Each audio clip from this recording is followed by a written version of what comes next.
La teoría de la evolución, el origen de las especies. Charles Darwin. Capítulo 1.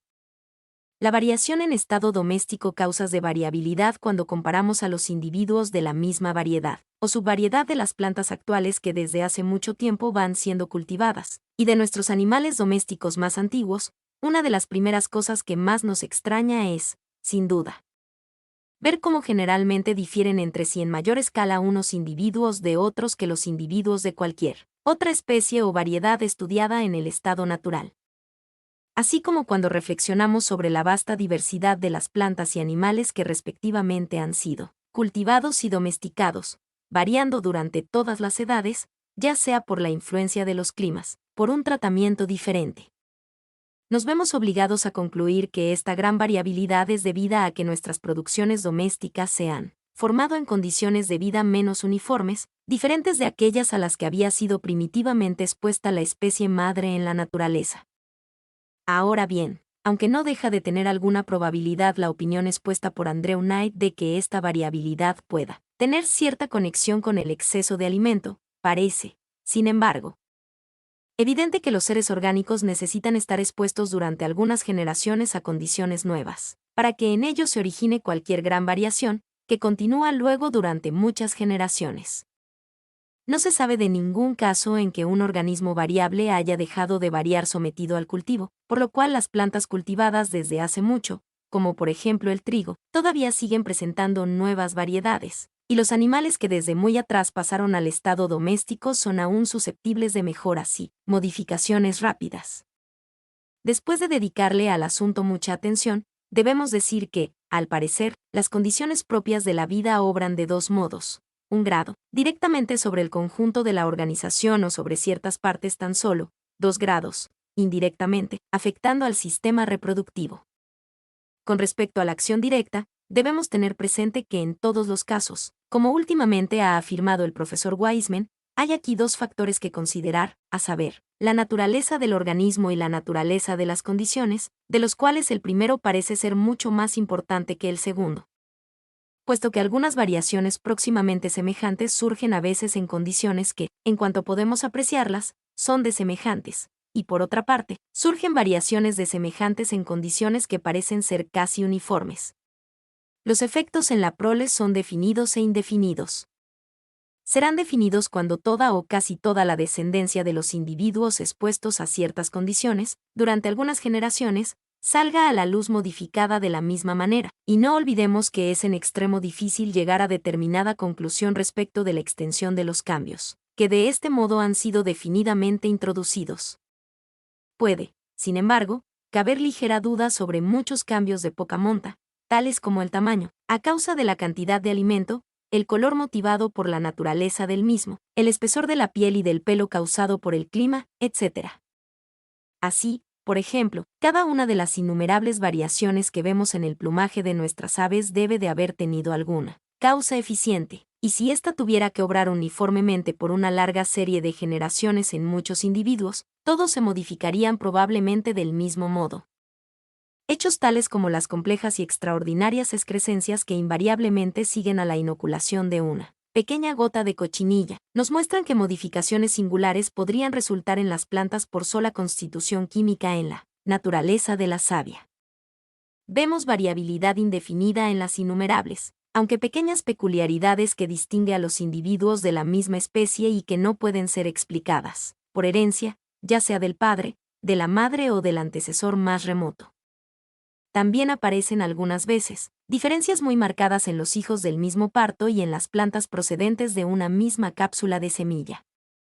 A largos intervalos de tiempo, entre millones de individuos criados en el mismo país y sustentados próximamente con el mismo alimento, surgen desviaciones de estructura tan pronunciadas que merecen llamarse monstruosidades, pero estas no pueden ser separadas por línea determinada de otras variaciones más ligeras. Todos los cambios de estructura, ya sean en extremo insignificantes o profundamente marcados, que aparecen entre muchos individuos que viven juntos, pueden ser considerados como efectos indefinidos de las condiciones de vida de cada organismo individual, casi del mismo modo en que un escalofrío afecta a diferentes hombres, de manera indefinida. Según el estado de sus cuerpos o constitución, causando toses o resfriados, reumatismos o inflamaciones de órganos diversos. Algunos naturalistas han sostenido que todas las variaciones están en relación con el acto de la reproducción sexual, pero esto es ciertamente un error, pues hemos dado en otra obra una larga lista de plantas locas, como los jardineros las llaman, es decir, de plantas que han producido de repente un solo botón con carácter nuevo y algunas veces muy diferente del de los otros botones de la misma planta. Estas variaciones de vástagos, así suelen llamarse, pueden propagarse por injertos, tallos, etc., y algunas veces por semilla, y aunque ocurren rara vez en la naturaleza, distan mucho de ser escasas en el cultivo. Efectos del hábito y del uso o desuso de las partes. Variación correlativa. Herencia. Hábitos cambiados producen efectos hereditarios, según se ve en el periodo de la florescencia de las plantas cuando se las transporta de un clima a otro. En cuanto a los animales, el uso o desuso de las partes ha tenido en ellas una influencia más marcada. Así encontramos en el pato doméstico que los huesos del ala pesan menos y los huesos de la pierna más, en proporción a todo el esqueleto, que lo que pesan los mismos huesos en el pato salvaje, y este cambio puede atribuirse, sin riesgo de equivocarse, a que el pato doméstico vuela mucho menos y anda mucho más que sus salvajes padres. Aquí únicamente aludiremos a lo que puede llamarse variación correlativa.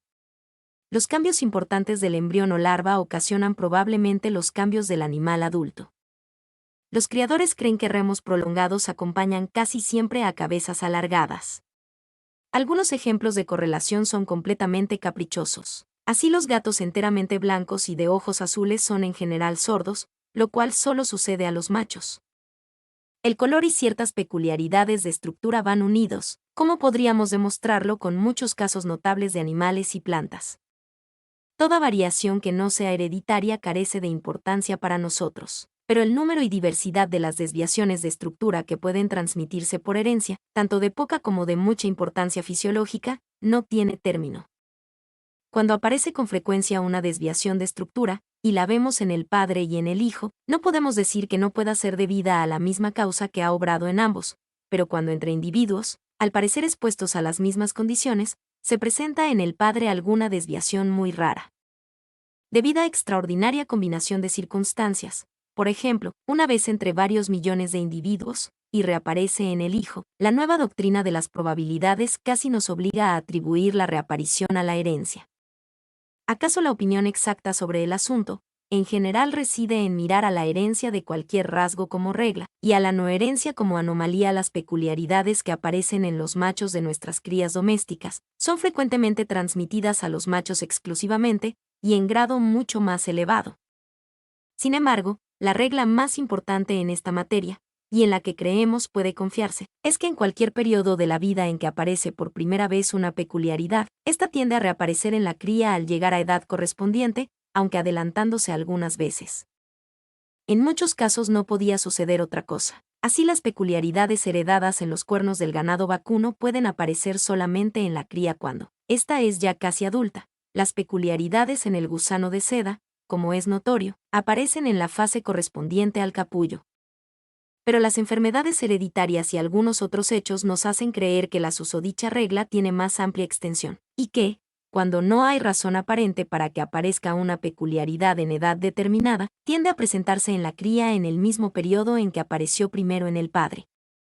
Por lo que creemos que esta regla es de muchísima importancia para explicar las leyes de la embriología. Estas observaciones quedan naturalmente reducidas a la primera aparición de la peculiaridad y no a la causa primaria que pueda haber obrado en los óvulos o en el elemento macho, casi del mismo modo que el aumento en la longitud de los cuernos. En la cría de una vaca de astas cortas y de un toro de astas largas, aunque aparezcan en los últimos periodos de la vida, se debe claramente al elemento macho. Habiendo aludido al retroceso o salto hacia atrás, podemos referir aquí un hecho manifestado a menudo por los naturalistas, a saber, que nuestras variedades domésticas, cuando se las deja en estado salvaje, gradual pero invariablemente, retroceden en sus distintivos a su primitivo tronco. De donde nace el argumento de que no se pueden sacar de razas domésticas especies correspondientes al estado natural. Podemos seguramente concluir que muchísimas de las variaciones domésticas más marcadas no podrían vivir en estado salvaje, puesto que en muchos casos no sabemos cuál sea el tronco primitivo, y por consiguiente, no podemos decir si se ha verificado o no el retroceso casi perfecto. Mientras que para evitar los efectos del cruzamiento sería necesario que una sola variedad hubiera quedado suelta, en su nueva residencia. Carácter de las variedades domésticas, dificultad de distinguir entre variedades y especies. Origen de las variedades domésticas de una o más especies si examinamos ahora las variedades hereditarias, o sea, las razas de nuestros animales y plantas en estado doméstico, y las comparamos con especies íntimamente unidas. Descubriremos generalmente en cada raza doméstica, como ya lo hemos notado, menos uniformidad de carácter que en las verdaderas especies.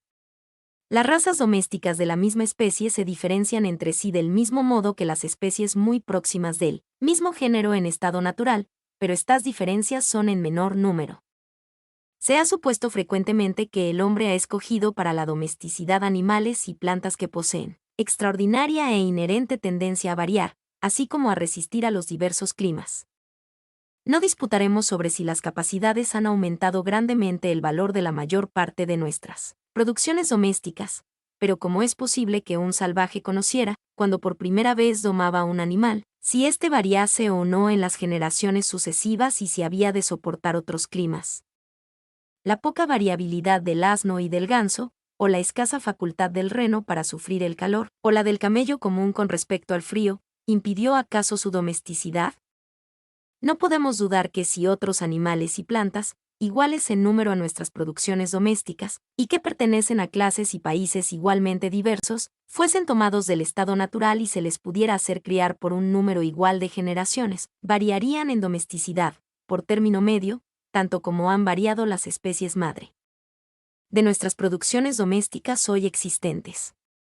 Aunque el origen de la mayor parte de nuestros animales domésticos quedará siempre incierto, podemos asegurar aquí que, estudiando a los perros domésticos del mundo entero, después de la laboriosa colección de todos los hechos conocidos, hemos llegado a concluir que varias de las especies salvajes conocidas con el nombre de Canidae han sido domesticadas. Su sangre, en algunos casos mezclada, corre en las venas de nuestras castas domésticas, así como ingenuamente confesamos que con respecto a los carneros y cabras no podemos formar una opinión decidida. De hechos que nos han sido comunicados por M.R. Blay sobre los hábitos, voz, constitución y estructura del ganado indio de joroba, deducimos ser casi cierto que desciende de un tronco original diferente del de nuestro ganado europeo, y algunas autoridades competentes creen que este último ha tenido 2 o 3 progenitores salvajes, merezcan o no el nombre de especies.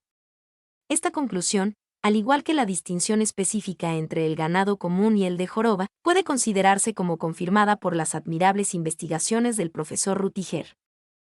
Con respecto a caballos, por razones que aquí no podemos dar, dudosamente nos inclinamos a creer, en oposición a varios autores, que todas las razas pertenecen a la misma especie. Habiendo tenido ejemplares vivos de casi todas las castas inglesas de aves de corral, habiéndoselas criado y cruzado, después de examinar sus esqueletos, nos parece casi cierto que en su totalidad descienden de la raza salvaje india Gales banquiva. Con respecto a patos y conejos, cuyas castas varían mucho entre sí, está claramente probado que descienden respectivamente del pato y conejo salvajes. La doctrina del origen de las varias razas domésticas de varios troncos primitivos ha sido llevada a un extremo absurdo por algunos autores que creen que toda raza origen de verdadera casta, por insignificantes que sean sus caracteres distintivos, posee prototipo salvaje. Tenemos que admitir que muchas castas domésticas deben haberse originado en Europa. ¿Por qué? ¿De dónde si no podrían haberse derivado? Lo mismo acontece en la India, e incluso en el caso de las castas de perro doméstico esparcidas por el mundo, que con gusto admitimos, descienden de varias especies salvajes, no puede dudarse que ha habido inmensa suma de variaciones heredadas. Con tanta frecuencia como descuido se ha dicho que todas nuestras razas de perros han sido producidas por el cruzamiento de unas pocas especies primitivas. Pero no se olvide de que por cruzamientos podemos solamente obtener formas que en algún grado sean intermedias, entre las que son peculiares a los padres. Y si explicamos la variedad de razas domésticas por este procedimiento, tenemos que admitir la existencia anterior de formas más extremas, tales como el galgo italiano, sabueso, alaño, etc., en estado salvaje. Más todavía, la posibilidad de obtener razas distintas por cruzamiento ha sido muy exagerada, pues existen numerosos ejemplos que demuestran que una raza puede ser modificada por cruzamientos de cuando en cuando, si estos están ayudados por la cuidadosa selección de los individuos que presentan el distintivo que se desea. Pero obtener una raza intermedia entre dos completamente distintas sería muy difícil. La cría del primer cruzamiento entre dos razas puras es pasable y algunas veces se presenta en un todo uniforme, en carácter, siendo bastante sencilla la operación, pero al cruzar estos mestizos durante algunas generaciones, apenas se obtienen dos que sean semejantes, haciéndose entonces manifiesta la dificultad de la empresa.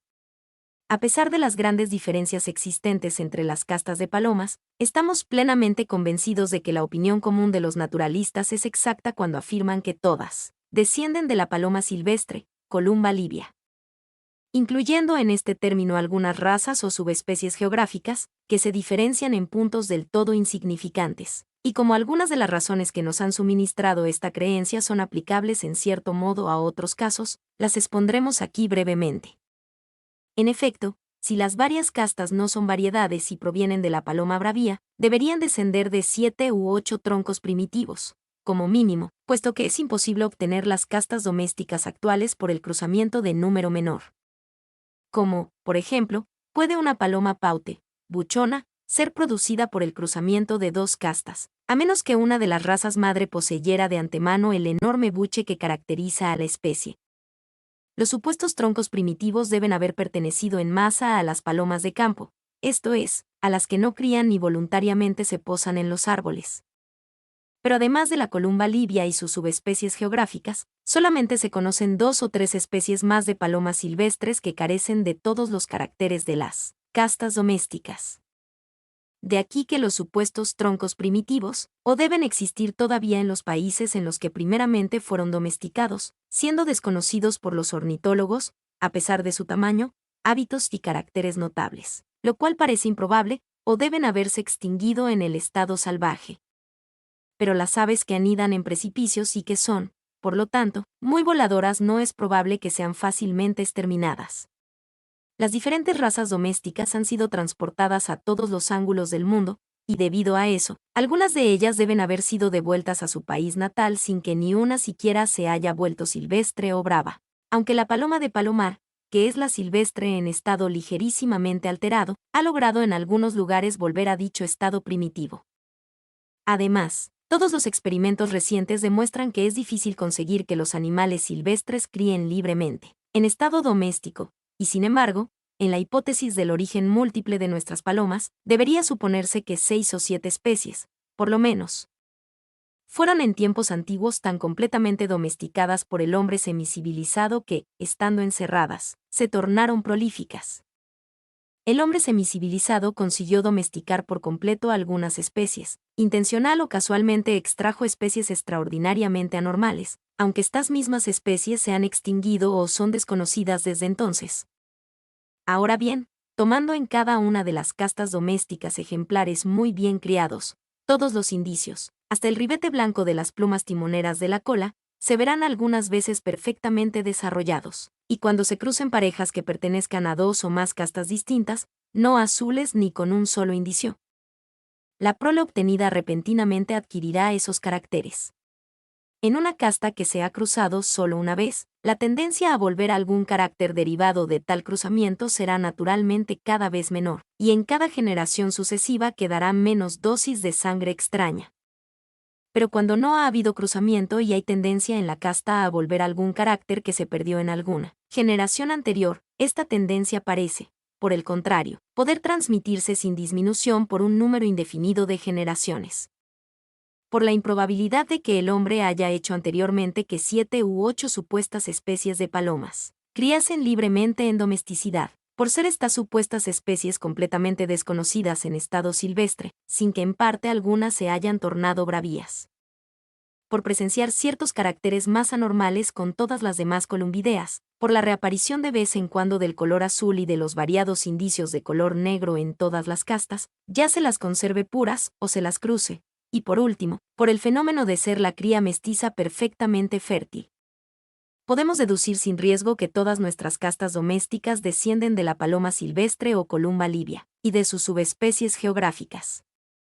Hemos discutido con alguna extensión, aunque de ninguna manera con la bastante, el origen probable de las palomas domésticas, porque cuando por primera vez nos dedicamos a su crianza y observamos sus diversas clases, sabiendo bien cuán fielmente se reproducen, tuvimos la misma dificultad que cualquier naturalista para creer que desde el origen de su domesticidad todas habían procedido de un padre común, y no menor que la requerida para llegar a semejante conclusión con respecto a las muchas especies de pinzones o de otros grupos de aves salvajes. Jamás hemos encontrado criador alguno de palomas, de aves de corral, de patos o de conejos, que no estuviera plenamente convencido de que cada casta principal descendía de una especie distinta. Todos están fuertemente impresionados por las mismas diferencias de las diversas castas, y aunque saben que las razas se diferencian en muy poco, aunque obtienen premios por la selección de estas pequeñas diferencias, ignoran, sin embargo, todos los argumentos generales de la materia y rehúsan hacer mentalmente una suma de pequeñas diferencias semejante, acumuladas durante muchas generaciones sucesivas. Sabiendo por otra parte el naturalista mucho menos de las leyes de herencia que lo que conoce el criador, y no conociendo tampoco más que los rasgos intermedios en las largas líneas de descendencias, admite, sin embargo, que muchas de nuestras razas domésticas descienden de los mismos padres. No podrían ser más cautos cuando se ríen de la idea que presenta las especies en estado silvestre, descendiendo en línea recta de otras especies. Mi nombre es Demim. Soy tu asistente personal. Mi sitio en internet es demim.es.tl.